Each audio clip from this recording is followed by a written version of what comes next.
Hi, I'm Allison Hare. I am a former corporate executive documenting my journey to find a new way to live and work after burning all the way out of that life. Welcome to the Late Learner Podcast, where we explore fresh, modern, game-changing, and proven approaches that just plain work better for you. So, what are we late learning today? Well, this one's going to be really different. It's going to be very unfiltered. It's going to be very raw. I was not going to even record this. And I'm not even sure if I'm going to release it or edit it after the fact, but I feel like it's time to go public. And it's funny because I'll tell you this really stupid story. When I was in 6th grade, I had a crush on this boy. He was in 8th grade. His name was Jamie Reagan. I'm sure his name is still Jamie Reagan. And I had such a crush on him. And I was fugly. I mean, in 6th grade, I had the worst hair. Like, I was trying to do feathered hair because that was like super popular. But my hair was butchered. I did not know what a hairspray was or how to use it. Believe it or not, I grew up in New Jersey, so I don't know how I was so late. I was a late learner back then too. And I had summer teeth, some are here, some are there, some are missing. But I had this crush on this boy, and he was dating this woman named Cindy Whitting. So Cindy Whitting was the most popular girl, drop dead gorgeous, cheerleader. I mean, it was like the football player and the cheerleader, right? And so I just thought Jamie was gorgeous. And so I did this really stupid thing where I carved or I wrote in pen or marker or something on the bleachers, Cindy hates Jamie, or Jamie hates Cindy. I don't know what it was, with like a broken heart around it. How dumb is that? But I was trying to break him up, so I had a chance. Meanwhile, I don't think he knew who I was. I was such a dipshit, honestly. I just don't know what I was thinking. But somehow it got out, or maybe I don't even remember what happened, but I either admitted it or it came back that it was me that did it. And I knew I had to apologize. And nobody was saying you are required to apologize, but I knew I had to do it. And I remember sitting by my phone, and remember back then there were phones, there weren't cell phones. And I was sitting in my living room and I'm looking at this beige phone with the cord that had a little bit of tangles around the coils already. And I'm like, what do I say? What do I say? So I picked up the phone, and I knew I had this feeling in my belly that I had to do the hard thing. And I felt sick to my stomach. And I remember this so clearly, that feeling in my stomach, that feeling of like, oh my God, I'm going to throw up, was my signal that I had to do it. Nobody was forcing me to. I had to do it. So I called, I apologized. I said it was me. I said it was wrong. And that was that. And I remember that so clearly, because when I get that feeling of, oh my God, I don't need to do this. Why am I doing this? That's a signal for me to go. And that has always been kind of the guiding light for me to be bold and be courageous when it really matters. And even though I don't have to record this episode, even though I don't have to say these things out loud, I feel that feeling in my stomach that I just need to go for it. So I'm going to, okay, let me just, I'm going to even put this on YouTube because I'm recording right now too. And what I'll do is I will take a little break. So you may know that my new format, I've added something called the good stuff. And what is the good stuff? Stuff stands for surprisingly true, useful fun facts. So I do one at the beginning of every episode and one at the very end. So make sure you stay all the way to the end, because these are really interesting and they're surprisingly true and useful. So today's stuff is in a recent study from Toy V. Wynn. I'm not sure. I hope I'm pronouncing that right. He is the assistant professor in the Department of Psychology of Durham University. And what his study showed that spending just 15 minutes of solitude can do wonders for your mood and your mind. And research shows that after 15 minutes of being in solitude, strong emotions like anxiety or excitement drop. You might assume that solitude means being alone, but that can also be accomplished in public spaces like sitting with a cup of tea or reading a book in the park.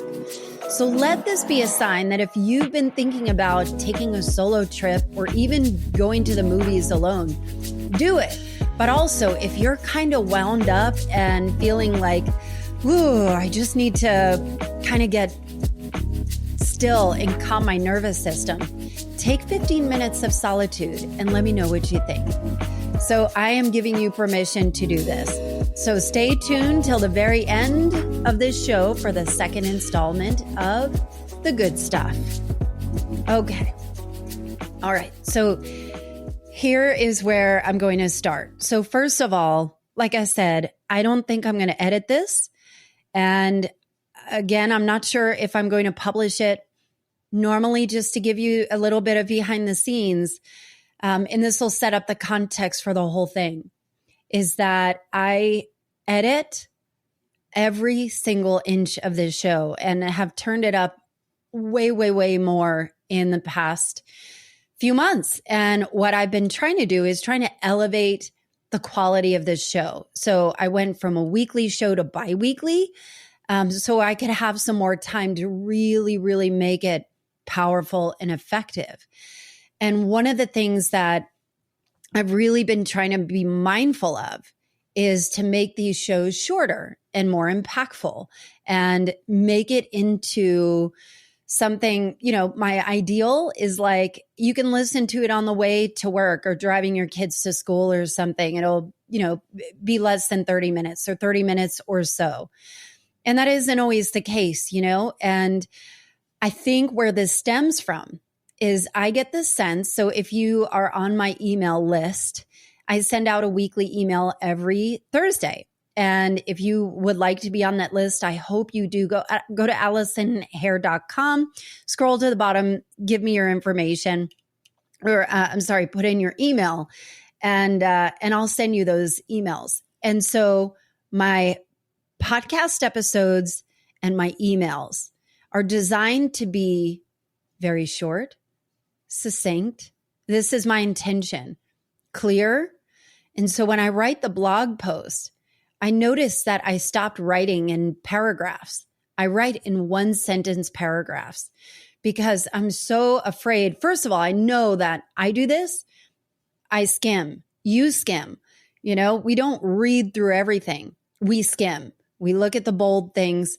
And so I make it as easy as possible for you to digest something interesting, something insightful, something hopeful, something personal. And I get really personal on those emails. And what I started to realize is that I've been just busy here polishing, and making things so easy and consumable for you. And the reason why is because I am so afraid you're going to abandon me. Now, as any content creator knows, you need to catch somebody's attention within the first 3 seconds, 5 seconds, 8 seconds, you're dead.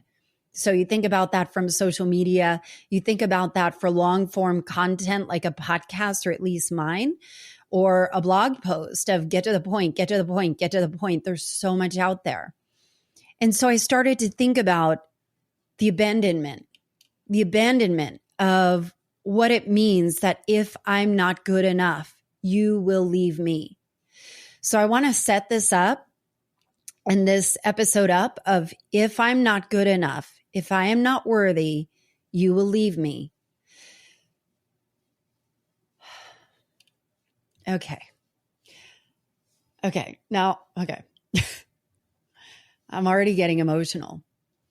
So more behind the scenes. I've been working on this mastermind. So some of you may know, and as I said at the top of this episode, I left my corporate career of over 20 years in technology sales, and I left it a year ago. And when I tell you I was so burned out, I did not know the depths of my burnout until I started to unwind a year later, and really see how much I lost of those years and years. So I was in technology sales for over 20 years. And when I left, I was so burned out. I was so just depleted. Every inch of me was depleted, where I left without a net. I left without a plan. I have this podcast and this blog. I knew that this podcast and the blog and some of the other things I do completely light me up, whereas that felt like such a drag. And I was like, there's got to be something here. There has to be something more. There has to be something more. And I had some really tough conversations with my husband, and we are a 2-income family. And I took a big income and just stopped it and said, you know what? I'm going to bet on myself. I have to bet on myself. I'm going to figure out how to live and work in a way that feels aligned. I'm going to prove that I can earn a great living doing what I love and without burning out and after burning out. And so what I've learned over the past year are many, many things. And I did some very conventional things, but mostly a lot of it was unconventional. And what I decided when I left was I wasn't going to make, I had one decision that I made when I left.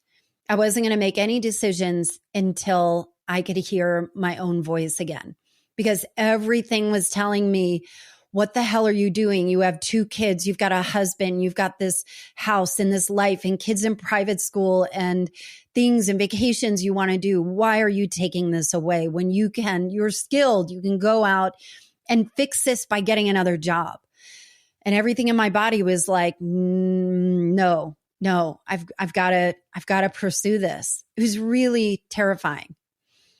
And, so I started to pursue, like, how do I hear my own voice? Because all I heard was my own trauma, was my own shame, was my own, societal programming saying, what are you doing? What are you doing? When my heart was like, no, keep going, Allison, you're so close. So every time I was like, I better go get a job. And I'd start looking and everything in my body would just tense up, and it just, everything was saying, keep going, keep going, keep going. And so I started doing all kinds of wild stuff. So I did 2 12-hour walks. I did a solo overnight hike. I climbed the steepest peak in Colorado. It's called the Manitou Incline. I did psychedelic assisted therapy and started pursuing that, and under the care of shamans and therapists and all kinds of energy healers, tarot readers, Reiki healers, anything. So I could expedite this process. And in the meantime, I had started working with this personal branding agency called Brand Builders Group. And I am still a client of theirs. And all I wanted to do at that time was rebrand my podcast. I knew it was going somewhere, but I didn't know how to have clarity around this podcast. And this will make sense too. So you remember I told you about, if I don't do this right, you are going to leave me. If I don't serve this up in a way where I don't keep your attention all the way through and make it so incredibly brilliant, you're going to leave me. If I don't make it worth your time, you're going to leave me. And so fast forward a year later, right? Here we are. And since then, I've created this, I've discovered some pretty incredible things over the past year. one that involves energy. And so I was so depleted of energy, and having a little bit of a shift to pursue or prioritize what are the things that light you up? What are the things that light me up? How do you create margin to pursue the things that truly bring you back to life? And, whatever those things might be, is how you get your energy back and how you do it profoundly. And what I've noticed is boundless energy, which is unbelievable to feel that, where I'm starting to feel like all the social anxiety, even post-pandemic, of just, I don't think I have energy to have people over, to, be social, be as social. I think you probably feel that way too about, I've been hearing this a lot actually, of just, I'm not where I was before, and I'm kind of recalibrating and taking stock of what's important to me. And some of the stuff that was so important, you start to realize, that doesn't feel right anymore. Essentially, you've outgrown your container. And for me, I have outgrown my container. And what does it feel like when you've outgrown your container? Well, it feels like your clothes are a little tight, right? It feels like the clothes that you had been wearing that have been so comfortable, they might be getting a little ratty, or they might be tearing because you've just worn them out. And wouldn't it be nice to have an injection of something new? And so as I'm thinking about the behind the scenes, so I am building a membership, and I have created and found these incredible frameworks for how to restore your natural sources of energy, how to recalibrate yourself where you have more time to pursue the things that light you up. And most importantly, how to deepen the relationships that mean the most to you. The ones that maybe you've either taken for granted or forgotten about, or the ones that are so deeply nourishing for you, and even the ones that maybe have tarnished a bit. And I have created frameworks around this and have built a membership.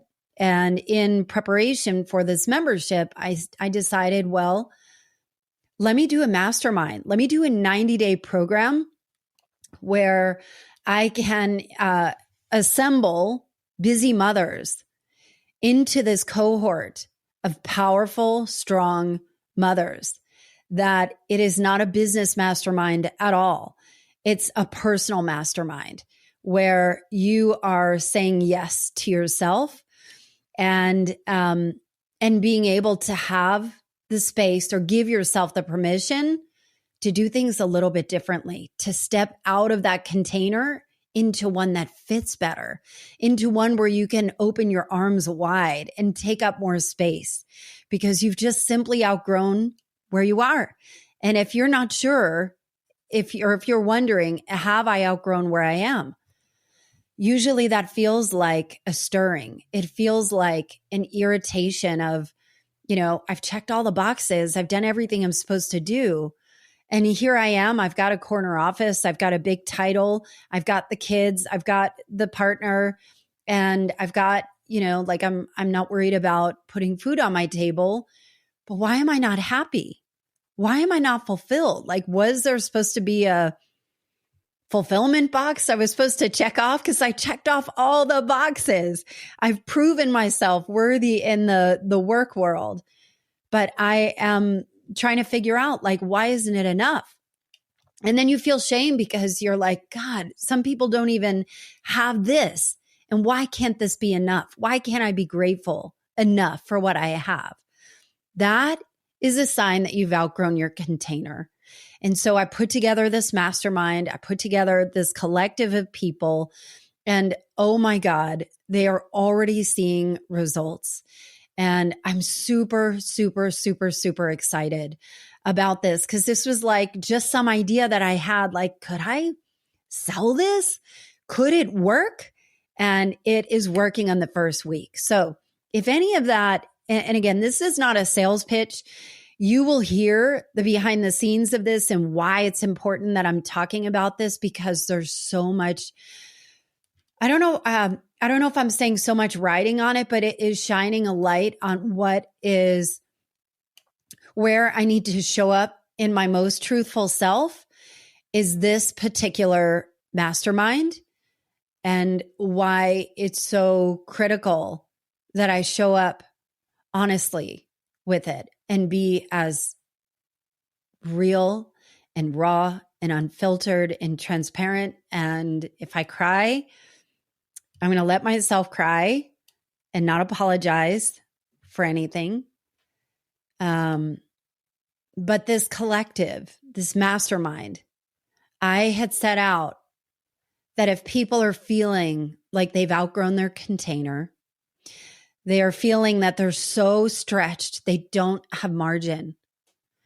And, if you're feeling that way and you're trying to figure out, like, I have this vacation coming up, but the vacation isn't like a chance for me to relax. It's like being in a new place, chasing after my kids, and you're trying to figure out, like, where is the margin? Where am I? Where am I in the middle of this huge life that I've built, full of overscheduled, but full of a full schedule?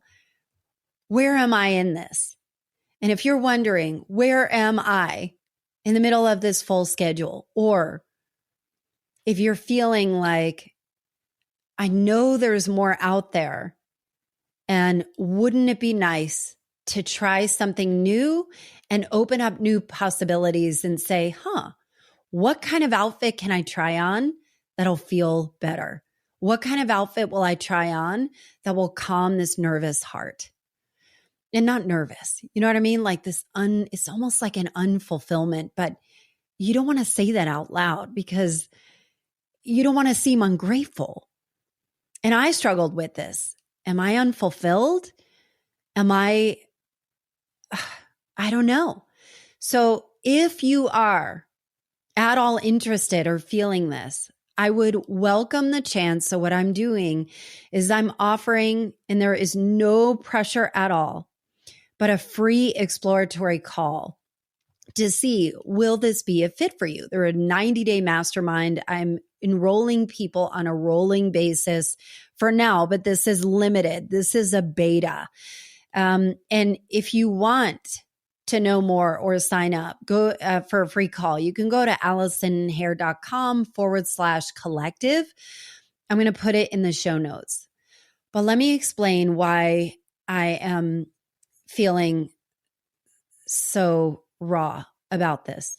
So much over the past few years is, how do I explain who I am and what I do in a way that's clear and succinct, and it's going to immediately empower or embolden somebody to want to work with me, or want to keep listening, or want to share my content. And what's so funny about that is that I have worked for years to try and figure out, what do I call my podcast? It used to be called Culture Changers, and for years, and nobody's Googling, how do I become a culture changer? And so we changed it to Late Learner. I had an intuitive marketing person, a branding professional, help me find that name. And isn't it funny that I keep looking outside of who I am? Please tell me, who am I? Who am I in a way that other people can understand? And it's almost like, I'm so multi-passionate. And, I have this background in sales. I have become a dance instructor. In the pandemic, I never danced before. This personal branding agency that I've hired, I help them out with sales 2 days a week. So I help with personal branding, and I love it. It's so fun to talk to entrepreneurs. And I am a mother and I have this mastermind, and I am, and I'm all these things. I'm passionate about music. I'm passionate about social justice. I'm passionate about humanity. I'm passionate about learning. I'm passionate about curiosity. I'm the most passionate about helping mothers who might feel a little stuck. And I know it's hard to say I'm stuck, but those that are feeling like they've outgrown their container, people that there's nothing wrong, but there's nothing quite all the way right either. And I love, it is my joy taking people in that state and saying, what's possible? What can we do together? Let's brainstorm. I love it. It's such a joy for me. So how do I describe myself? Am I a salesperson? Yes. Am I a dance instructor? Yes. I even serve on the board of the national brand called Rebel. I have so many hats. And so as I'm thinking about who I am, who do I serve? What is the problem that I solve? I think about honesty. And I think about, I'm trying so hard to make things so clear and easy and simple for you to understand me, who is complex and is, the yin and the yang of somebody that shows up very, very bright most of the time, but has a lot of shadows as well. And so today I want to talk a little bit about a shadow that has really been haunting me lately. And I had an episode a couple of episodes ago, and it was with Gwyneth Paltrow's teacher. She's a yoga teacher. And we had a raw and honest conversation about aging. And what happened was when I spoke with her name is Elena Brower, I asked her a question about aging naturally. And she came back and undressed me. Totally unexpected, totally raw. She caught me so flat-footed. And I told her, I hate looking at my face without makeup aging. And she got all up in my shit. And my goodness, you have responded. It was very visceral on this. And I have a friend of mine that listened to that episode, and he called me up and said, Allison, I listened to this episode 3 times. That's how good it was. He's like, it was the most brilliant I have ever heard you, and the most beautifully produced episode I've ever heard. And I don't know what you did or how you recreate that, but you need to recreate that because you have to be an honest broker of yourself. And I was like, wow, thank you. How do I do that? So I'm doing that today.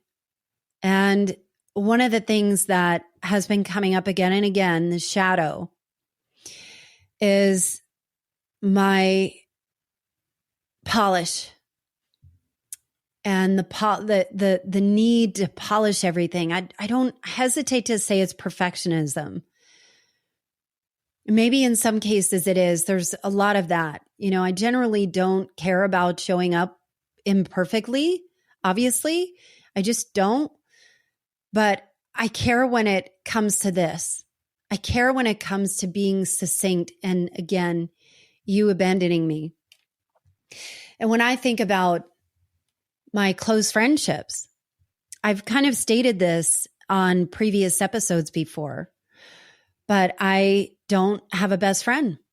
I have incredible friends and people that I know support me. And I know if I called them, they would be there in a heartbeat. but it really hurts that I think about it like the inner circle, right? So like there's like the inner circle, then there are the outer bands. And I think I fall in the outer bands for other people. And I realize there aren't a lot of people in my inner circle. There are people I really wish were in my inner circle. And I think that when I started, I'm trying to say things in a way that is not, this is not an episode to be passive aggressive towards anybody.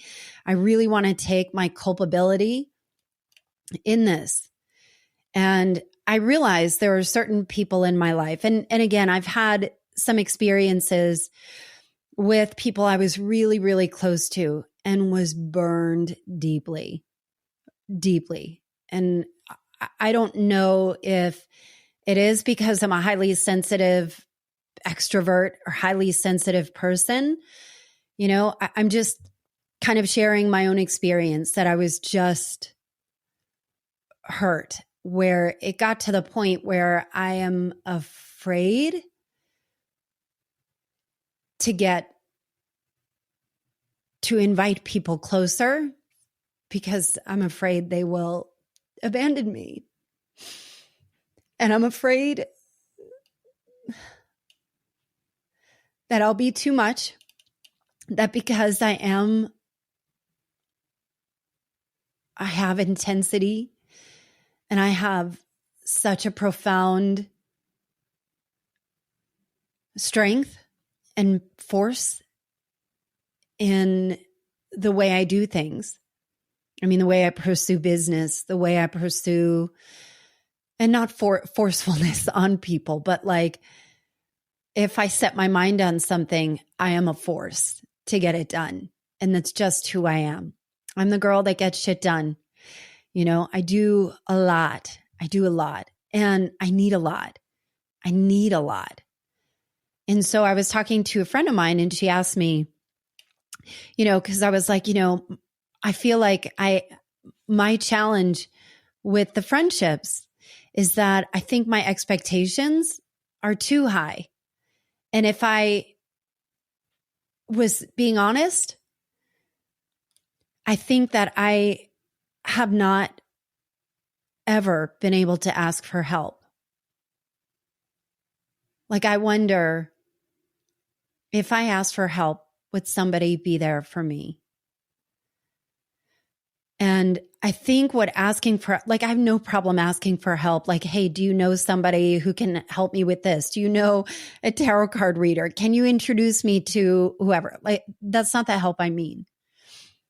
It's the help when I'm hurting and not like, you know, yes, when I tore my ACL and had a knee injury, that was an obvious pain, you know, and people showed up for me and were amazing for me. That's not what I'm talking about. I think it's the pain. Especially for a girl who is confident and strong and typically always shows up confident and strong. Check on your strong friends, people. I think it is the challenge for me to ask for help when I'm hurting. And I realize that there are people that I deeply don't understand why I'm not closer in their circle or why they're not closer in my circle. And I realized I haven't been honest. I am afraid to tell those particular people that I want more because I'm afraid they'll abandon me and I would not be worth it.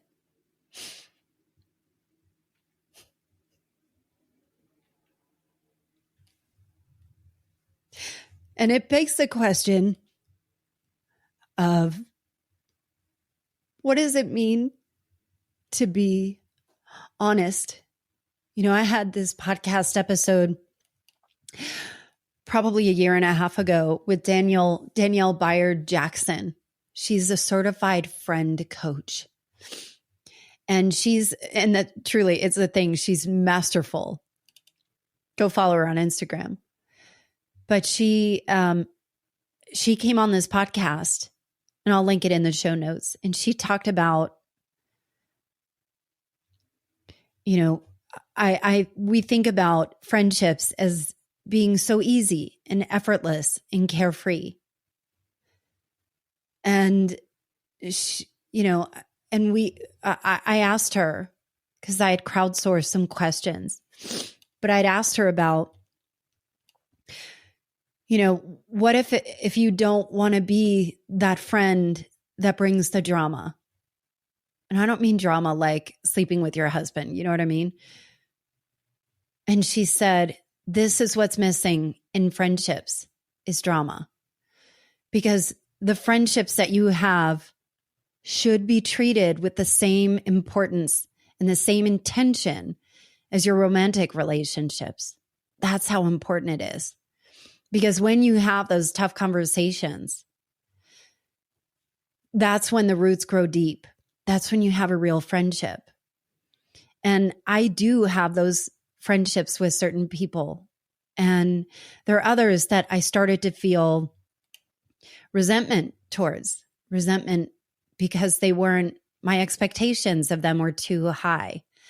And it kind of falls in that category of ambivalent friendships. I actually just read an article that said, it was by Adam Grant. It was in the New York Times. I'll link it also in the show notes. And it said, there are studies that show that ambivalent friends are more toxic than people that hate you. Ambivalent friends are more toxic than people who hate you. Isn't that nuts? And I thought about, like the ambivalent friend is somebody that you're not sure, like, is this person my friend? Should I say something to them? Is it worth fighting for? Or is it kind of in that weird state? So I'm sure you're probably listening, and maybe you're nodding your head going, I really get her. Or maybe you're going, this girl, she's whatever. I mean, I don't know. If you're listening all the way through this episode, I think you get it, right? And so as I think about going back to the business side of things, I've been working so hard on a sales page for my mastermind. It's called the Effective Collective. And again, it's working. It's working. People are they're connecting with each other. I had one of them send flowers across the country as a surprise to somebody else because her family had COVID. Who does that? And they're getting together for walks and, where they can, and they're connecting with each other. It's just this amazing community that you didn't know you needed, right? Of a mastermind that's not for business. It's a personal mastermind.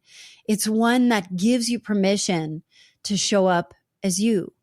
So I'm seeing all these amazing results, right? And I have, talked to a bunch of people. I did it with only a PDF. I didn't have a website. I mean, I have my website. It's AllisonHare.com.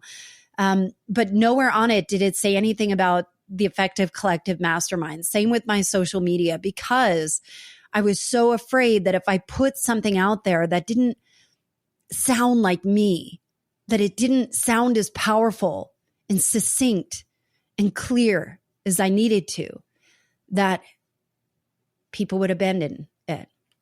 It wouldn't be right. It wouldn't be the right thing. So I've been, kind of back behind the scenes, just iterating, and just continuously working on it. And I realized what's happening is that I'm trying so hard to polish this when everything else is saying, Allison, just show up and talk like you.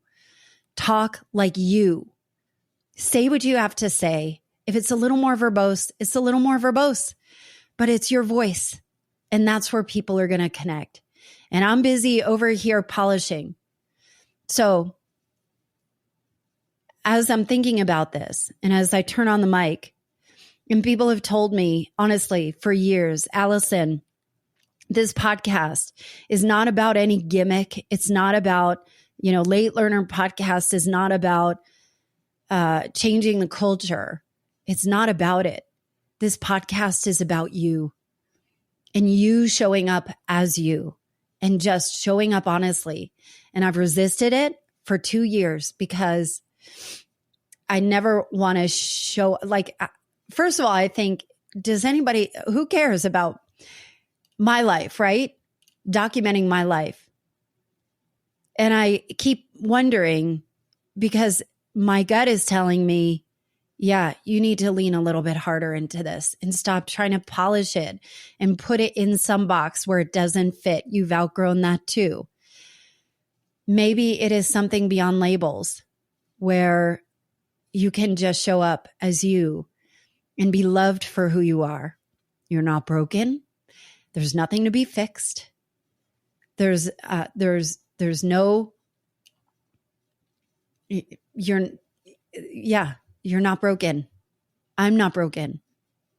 I'm just showing up as I am with my truth and trying to get better, trying to be closer to the people that matter.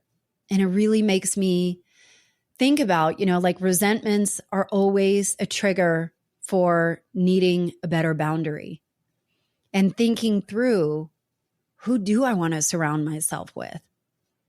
Ambivalent people are not it. I want people who are stoked to have me around, and I want to be stoked about having those people around.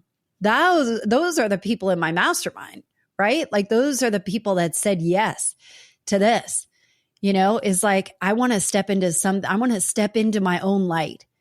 I want to step into something bigger because I know it's in me. Those are the people that are saying yes. So I've decided that this is going to be the new girl summer. So as I told you, I have energy that has rushed back.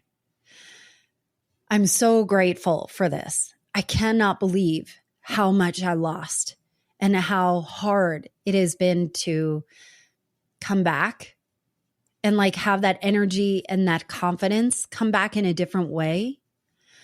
And what I realized is that I used to host these gatherings all the time. I love connecting people. I love putting powerful people together.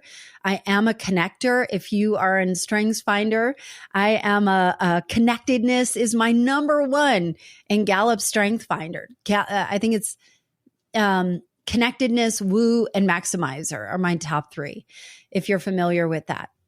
But I love connecting people. I love connecting things. My brain just lights up when you say, I need blank. And I'm like, ooh, I've got the perfect person for you. Or I can help you find some solutions or connect the dots for you.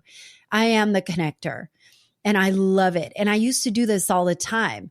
And what I realized is that I've gotten so deep into this polishing, and leaving people outside of my circle because I'm afraid they'll abandon me, where I'm on the outer rings. I'm not in the inner circles of people that maybe are a bit ambivalent, maybe I don't belong in their circles, and that's okay. And so I want to put myself square in the middle of people that are going where I'm going. They have the growth mindset. They are ready for change. They're ready for growth. They are ready to do something different. So I've done 2 things. One is I'm the new girl. Maybe my friends are sick of my shit. I'm okay with it. I'm going to be the new girl. So I'm saying yes to activities where they involve movement and physical challenges. I have signed up. I live in Atlanta and I've signed up for, found this thing called Atlanta Outdoor Club, I think is what it's called, AOC. And it's a group, it's free. And it's a membership where they have hikes all the time. Like they have events all week long, every single week, week in and week out, of people just getting together that want to go on these hikes or go on these swims or go on these gatherings or picnics or volunteer. to put these gatherings together. So I've signed up for those. I signed up for Jesse Itzler's Running Man. I hate to run. I'm terrible at it. And again, I have an ACL injury that I fixed a couple years ago. My knee doesn't feel great running, but I love the feeling of being with a group of people that are doing amazing things together. So I'm saying yes to more entrepreneur social gatherings. I'm saying yes to more things with growth mindset, gatherings where I can meet incredible people that are bright and happy and growth and looking for more and curious. That's what I'm doing. It is the New Girl Summer. Will you join me? Is this something you want to do? Is the Effective Collective Mastermind something that feels exciting for you? And if it is, or you're curious, set up a call with me at AllisonHare.com/collective. So I want to thank you for this. I want to thank you for listening all the way through. I promised you that I was going to give you a second version of the good stuff. And thank you for listening. I'm not sure if I'm going to edit this. I kind of feel like I'm just going to throw it up and just let it be. Let it be. So now it's time for our second installment of the good stuff to close out each episode. STUFF stands for surprisingly true, useful fun fact. And I'm so curious to see where you stand on this one. This is so cool.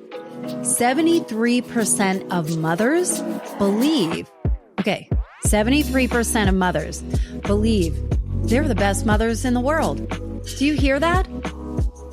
According to a new survey of 2,000 moms, 8 in 10 believe they are the driving force of their family and that the family would be lost without them. Now that I can get behind, like the best mothers in the world, but like families would be lost without them. Yeah, I think that's true. So they did more studies. This is conducted by One Poll on behalf of care.com. Moms are confident in their problem solving, 52%. 50% were confident in nurturing. Multitasking, hello, yes, 41%. Organization and time management, 36%. And communication, 34%. Wow. Isn't that cool? I actually think that is empowering. And I imagine, we can be hard on ourselves as moms, where it is kind of a fabric of our culture to say out loud, I'm failing as the mom. But you know damn well you're doing the best you can with what you've got. And sometimes that's enough.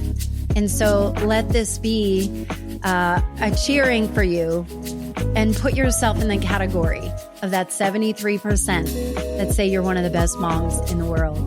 So that's your good stuff. So I thank you again for listening. I invite you to schedule a call with me at AllisonHare.com/collective. But I also invite you to share this episode with a friend or 5. And if you're really feeling moved, will you go on your favorite podcast player and write a review? It means so much to me. This was a tough one to record, and it's going to be even tougher to release. And I have no idea how this is going to land, or if I'm going to do more of these or go back to the polished one. But I hope you can hear my heart. And if you feel this way, I see you, I feel you. And maybe it's time for a new girl summer. Thanks for listening.